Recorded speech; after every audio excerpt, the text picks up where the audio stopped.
Hey, this is Tiffany Love. Before we get into this video, be sure to like, subscribe, and hit that bell notification for more videos. Enjoy! Hello. This is Tiffany Love, the Golden Phoenix, and I'm here to do a reading on what energies you might be repressing. This is going to be more of a shadow side reading, so if you're actively working on yourself or you've just been having this feeling of going into shadow work or taking a deeper look at yourself, then this is going to be for you. And like I said, it's around the energies that are currently being repressed. So it's more about subconsciously too, what you're not seeing.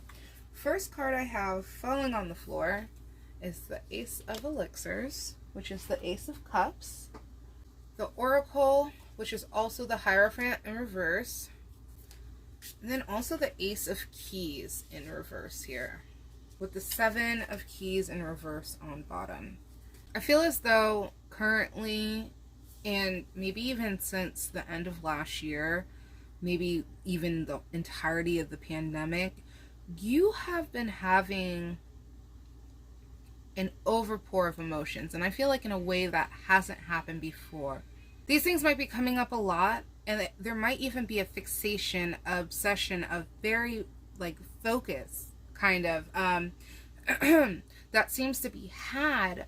But also it's like, when I say obsession of fixation, it's almost like they keep coming up, but you don't want to deal with them, right? So it's almost like your body's obsessed with dealing with this, but you are not obsessed with dealing with it. It's almost as though there's just this huge need of release, a huge need of really taking a look at this in a serious manner.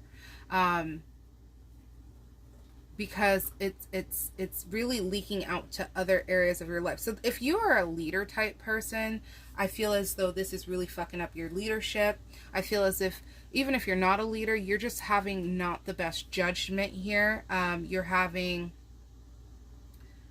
I want to say, ego-based judgments, to where we're not doing things for the better of everybody. We're doing things in the sense of what really benefits us here. That people might come to you as a voice of reason, as a voice of somebody who knows what the fuck they're talking about, and there might be a slight abuse with your words and like a manipulative misshaping that takes form. And it's I'm not to say that it's all the time happening, but I think you'd be more aware than less aware when it does happen. Or maybe you're not aware at all, where this kind of like, I'm just getting like gaslighty behavior, like almost like when you're losing something or when you don't really know, where it's kind of like pulling shit out of your ass, or it's like trying to convince another person that you are still that voice of reason, even though you're not too convinced that you really know in yourself. But like I said, pulling shit out of your ass, like if somebody asks you a question and you really don't know the answer, but the first thing you do is like create one that not necessarily is real or true. It's all because you believe in yourself to be this incredibly intelligent, incredibly XYZ type person, but instead of checking yourself, you're kind of just spewing stuff. I hope that makes sense. And it's not really beneficial for the longevity of what you want to do. So maybe this is where we need to look starting off.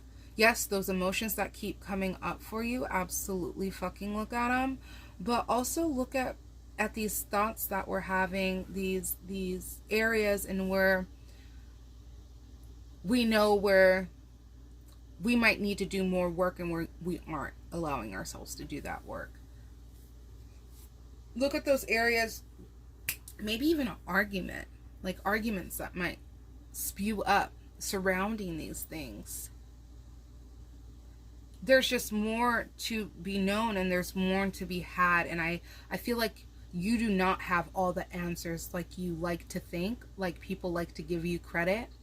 And Spirit's coming through and saying, if you don't check this now, it's going to be an issue in the future. It's going to really keep you away from, it's almost like you're going to have a helmet on. And when divine knowledge tries to come in, we've got this barrier in place, this ego that really diverts that divine knowledge into being something else. So I feel like I want to pull one more card though regarding this.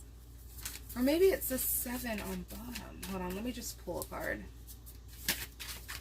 So the 4 of Wands in reverse and the the Ace of Pentacles is coming out together, where it's going to lead you to being really focused on the wrong things, really focused on that ego and satisfying that ego, and really kind of even too obsessing on things that don't really matter, that aren't really leading you in the direction you want.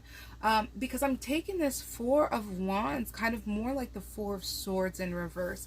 And so with it being that 4 of Wands energy, however, like, it's going to keep you from those things that really make you happy, because we're focusing on these things that aren't for our soul. And it's going to really inhibit you when it comes to stepping into that, I want to say creative energy, but it's more of when you step into this energy of where you are almost laying the foundation of your life purpose. It's not going to be what you want. It's going to be a rocky foundation, and it's going to lead to an intense tower later down the line. I'm getting that very strongly, where there is going to be, because we've built this foundation on focusing on the wrong things, that it's going to lead us into this area of needing to then fix the foundation we've created. We need to readjust, and that's going to come through that form of a tower. And I don't know when it's going to happen, but I almost feel like you're going to almost establish yourself as this leader. I feel like this is for leaders, but as this person of authority, you're going to establish yourself, and then it's going to get ripped from you, and it might be a shaming experience. It's gonna take care of this shit that you didn't take care of when you had the chance, and it's gonna be in like one solid blow, and that's coming through strongly. So Spirit's saying, don't repress these emotions anymore. Don't repress these acts of your ego, because it's really setting you up for a rocky path later on down the line. 4 of Pentacles in reverse, 5 of Swords in reverse, Star card in reverse, the Death card on bottom here. So when I created the title and I created this reading, I knew that this was going to start a series called the Self-Discovery series, and just a series of tarot readings to help you kind of discover yourself and move forward. And I think this is to your self-discovery process here.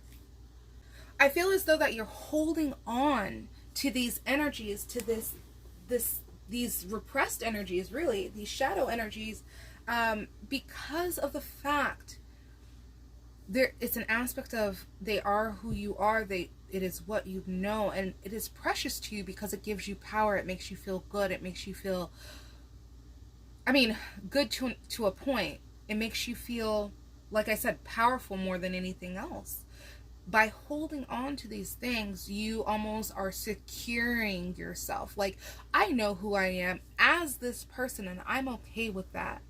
But I almost feel like it's going to intensify. Those emotions are going to intensify. What you are bearing deep within is going to intensify and be pushed out of you at some point. So yeah, you might be holding on to these things and you might be feeling very good about them, but this isn't true power here. This is not the truth of you either.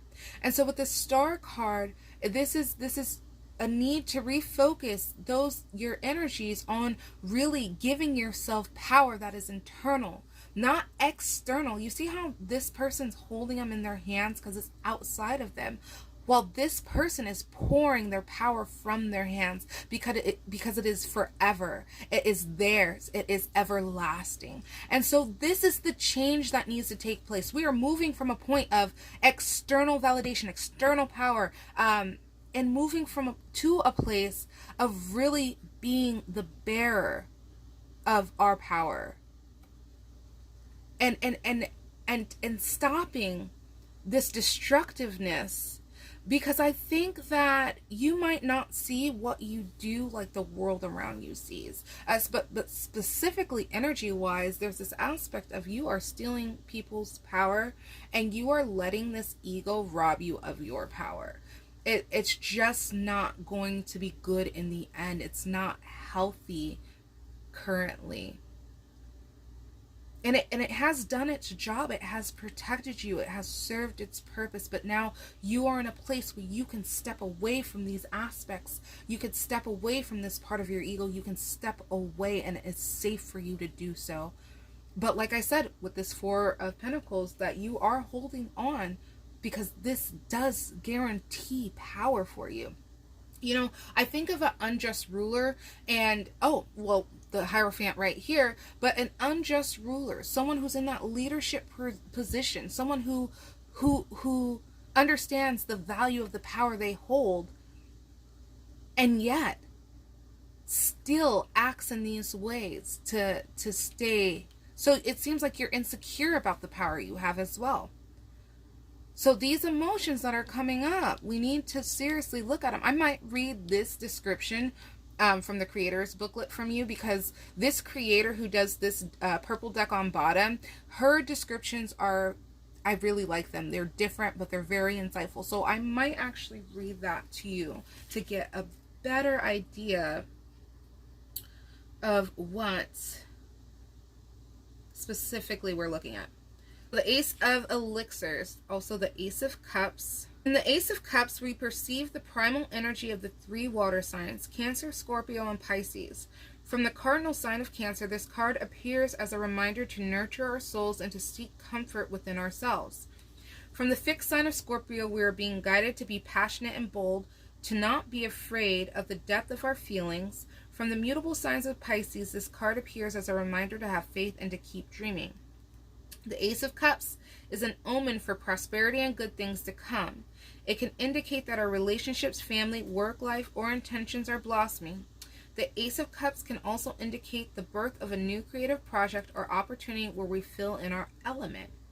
However, I need to read this in reverse for you, because even though it's not showing up in reverse, I feel like this is giving us reverse vibes with this reading.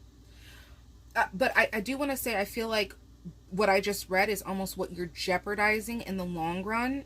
And I don't know a better word outside of jeopardizing, because that tower I told you I was feeling earlier, this is what it's going to be ripping from you. So when in reverse, the Ace of Cups, it redirects all of the energy inward, asking us to be grateful and find contentment within ourselves. Life may never be perfect, though this card appears as a reminder that beauty is in the eye of the beholder. So maybe we need to just come to terms on these emotions that are inside of us, these energies that are inside of us that are us. Maybe that's what it is. We need to come to terms with us. We need to accept us. And by acceptance, there's a balancing act that happens here too. You know what? Because I'm so unsure though, I'm going to get clarity on this Ace of Cups. We've got the High Priestess in reverse coming out, and I want you to be able to see that picture a little bit. Okay, so did I say it in this reading where having information come in and like wearing a helmet?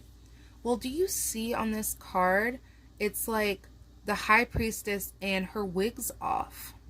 It's almost as though these energies, what you're repressing, is really keeping you from truth and divine knowledge.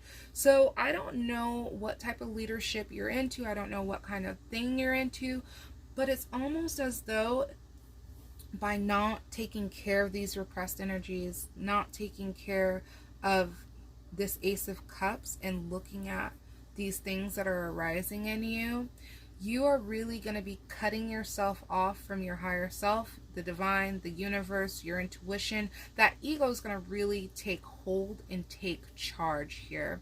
And there's an important aspect, because even when I read this description, it was talking about your intuition, and here we have it again up here, your intuition. So it's almost like whatever you're moving forward in, whatever you're doing, your intuition is going to play a vital part in that. It's going to be really important moving forward. And so this is to set you up in alignment more so with yourself. And And I keep saying that.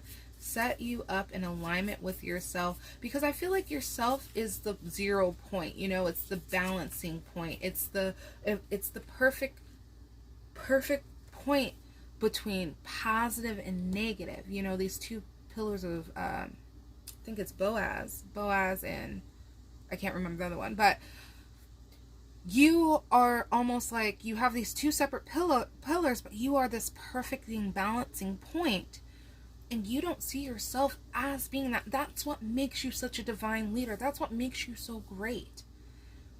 But you have to take off the helmet. You have to take off the bullshit on the outside. But you got to take it off so it's a clear point through your crown chakra here, and that you get that without all the other stuff in the way.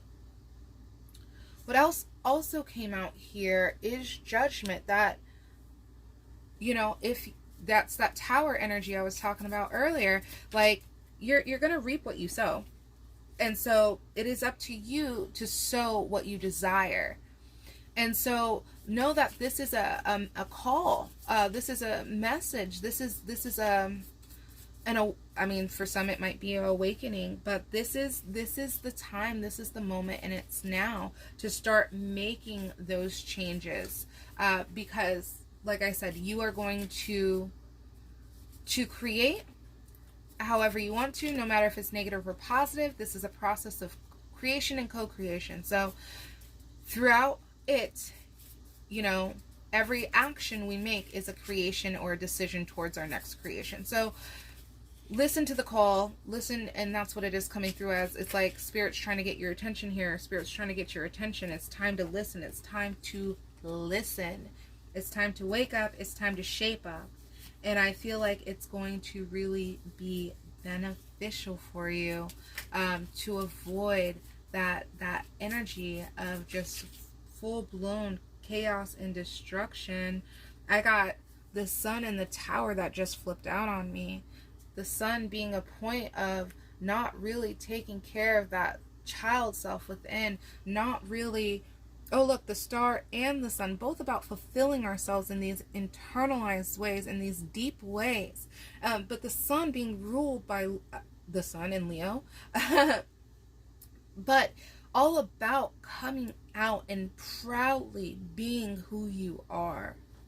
But there's that tower that if we don't start turning these points of ourselves around and really harnessing who we are, how we are, and challenging that ego, like I said, we're gonna set ourselves up for that tower moment to come through and really give us what we have created. So take a look at areas of your life right now that are really causing you distress. It's no longer, you're no longer at a point where you can continue to repress these things. I really want to say this coming season, no, not this coming season because we're still in summer, but winter time is going to be rough. And so this is like trying to redirect you before we hit the winter, because I feel like that's when that tower is going to start. And I don't even feel like it's going to end, but like it's going to start. And for some of these people who are getting this message way early, you might hit a tower here, but don't forget, you're going to establish yourself at one point, and that tower is going to pop up again on you. So it's a journey, right?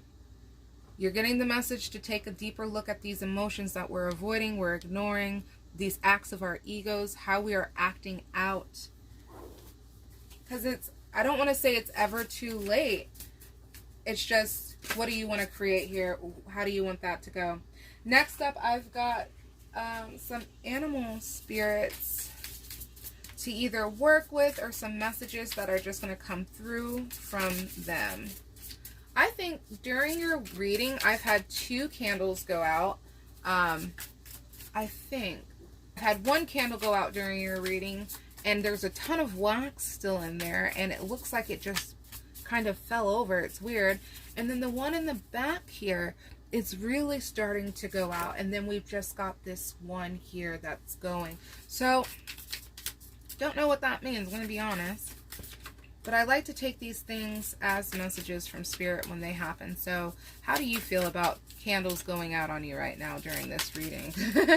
Okay, and so while I've been shuffling, I've had a couple cards fly out at me. I've got the Cobra here, and I also got the Vulture in reverse. With the Butterfly in reverse on bottom, and I almost want to start with the Butterfly, but I'm just gonna add it to your reading right here like that. So what I'm off the top getting with all three of these animal spirits is the death process. There's a permanent shedding going on here.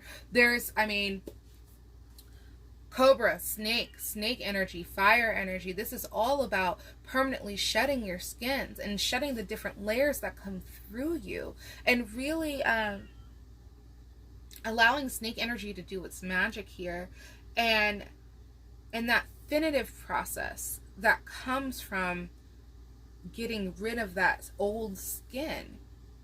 Well, meanwhile, with the Vulture, we're all about the death process here, that with all of life comes death, and with all of death comes life.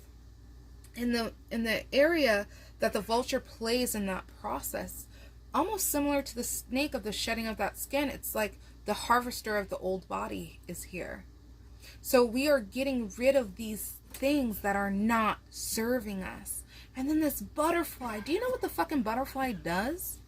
It will turn your ass to mush. In that cocoon, when it's in its chrysalis, I can't say the word. Anyway, when it's in its cocoon, what it does is it turns itself to mush. It changes its body, its structure completely in order to emerge as the butterfly. But still, it has to go through its own death process. It forces itself into a death process to re-emerge full and whole. So it's no surprise each of these animals showing up to you are somehow connected in their own way, in their own right, to death. Cobra, a fire sign, or ruled by fire, or under the fire elements, however you want to say it. Pausing, waiting, the inner teacher. The Cobra represents a teacher or spiritual guardian. The Cobra hoovers and watches, ever present, ever protecting, ever loving. The essence of the Cobra is found deep within us in the form of the inner teacher, and manifests externally in those special guides who've led us along our path.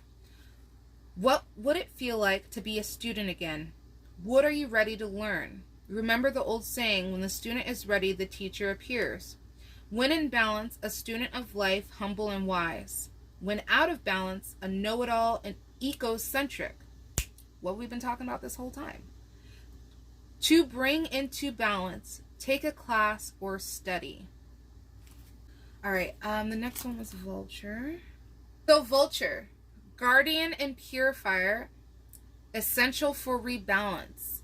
And it's also an air sign. Vulture is perhaps the most misunderstood creature of all. This intriguing bird balances our ecosystem and prevents the spread of disease. It does the dirty work that no one else wants to do and cleans up our messes. The vulture appears when there's a situation that needs to be purified or brought back into balance. Remember, the vulture is a greatly undervalued animal. What you thought was a mistake or tragedy is truly a blessing in disguise. When in balance, it clarifies and reveals wisdom. When out of balance, very dramatic and aggressive. To bring into balance, clean your space and your mind and your body. And I'm just going to say that cleaning of space, mind, and body, it's looking at these repressed emotions here. All right, and finally, like I said, I was going to bring this butterfly that was on the bottom into your reading because all three of these animals are so connected. And maybe you want to consider asking these spirit animals to work with you currently, because I think they're all presenting themselves to you at this time for a reason. Choose one, choose all, I don't really care, but there is a significance in their power, and they're showing up for you right now to help and assist you with this process. So the butterfly, undergoing great change and transformation. Also an air element ruler thingy. The energy of the butterfly is with us during periods of transition. Since air is the element of the heart, This change usually involves relationships, or if you love your job, perhaps your career. Since transition is accompanied by some amount of discomfort, be extra patient and kind during this time, especially if the butterfly is you. Let solid friends and activities support you like a cocoon. Committing to one daily routine, whether it be a meal, a practice, or a prayer, done at the same place and same time, will do wonders for lifting up a butterfly spirit. When in balance, cheerful and graceful. When out of balance, fragile and frustrated. And to bring into balance, have a daily routine. So what I noticed here is all three of these are connected, from starting off with the Cobra talking about patience and ending with that patience. So maybe there's a message here of having patience with yourself too during this process, during this change you are going through. And with the butterfly being in reverse and the vulture being in reverse, do not expect it to be the easiest of journeys. Do not expect you to immediately go from caterpillar to butterfly without experiencing the in-between of the mush. This is all I'm getting for you at this time. I thank you. Many, many blessings on your journey. Bye. Hey, this is Tiffany Love again, and I just wanted to say thanks for watching. If you're ready to awaken the magic within, head over to tgphoenix.com. Bye.